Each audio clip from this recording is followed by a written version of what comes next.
Почитувана јавност, една недела заменик градоначалникот Бојковски не дава отчет зошто се потрошиле 1.300.000 денари средства во време на криза, туку напразно се заканува со некакви тужби.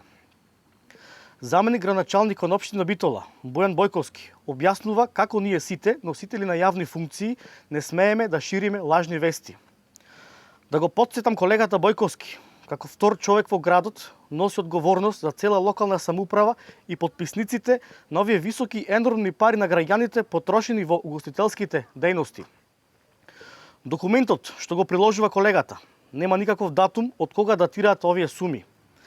Информациите и сумите кои се потрошени од општина Битола не се лажни измислици кои ги пласира Левица, туку секој граѓанин има пристап на веб порталот Отворени финансии или Finance Open.